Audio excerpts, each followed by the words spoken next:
अंतर्राष्ट्रीय मेला है ये दर्जा प्राप्त और श्री रेणुका जी का ही नहीं, अभी तो पूरे प्रदेश का और देश का इसकी अपनी अहमियत है।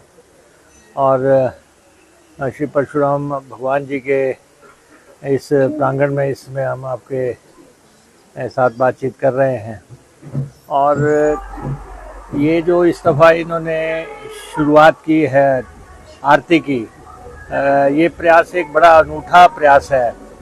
और ये सिर्फ शुरू करना एक डिफ़िकल्ट टास्क था और आपने देखना है कि ये बड़ा लॉन्ग वे जाएगा, इसके बहुत दूरगामी परिणाम निकलेंगे। धार्मिक पर्यटन के हिसाब से ये स्थान अब बहुत बड़ी ख्याति प्राप्त करेगा। स्थान की महत्वता तो बहुत पहले से ही है, स्थान तो दूर दूर से लोग यहाँ पे आते हैं, लेकिन जो आरती की शुरुआत हुई है, जैसे गंगा आरती वगैरह होते हैं, उसी ढंग से ये सोच और ये थॉट प्रोसेस उसको इम्प्लीमेंट करना। इस दफ़ा मुझे बताया कि 1500 दिए जो है यहाँ प्रज्वलित किए गए और उनको और जनता की अटूट निष्ठा और भावना जो है सामने नज़र आ रही थी, इंतज़ार कर रहे थे। और आरती भी बहुत ही एक अच्छे वातावरण में यहाँ सुनने को मिली और लोगों ने उसके साथ उसका मनन भी किया। तालाब का निर्माण होना है, उसका 13-14 करोड़ रुपए का एस्टीमेट है।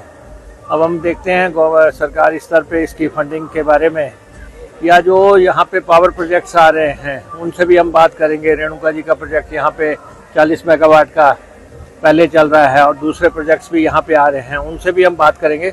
लेकिन बहुत ही धार्मिकता के हिसाब से स्थल की अहमियत पहले से कई फोल्ड बढ़ रही है। दिल्ली का बस ले जाना तो थोड़ा डिफरेंट बात है, क्योंकि हमारी बसें जो है चंडीगढ़ से आगे बहुत बसें खाली जाती हैं और पैरेलल जाती हैं और उनकी इनकम बड़ी कम है।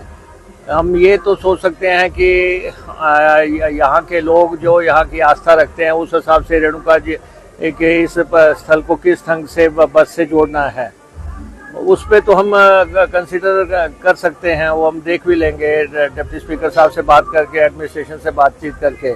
लेकिन दिल्ली के तो आप देखो पहले ही रूट जो है वो सिर्फ एक चाहत है कि फलां जगह से फलां दिल्ली को बस चले, लेकिन दिल्ली की बसें हमारे चंडीगढ़ से आगे जो है वाइबल नहीं है।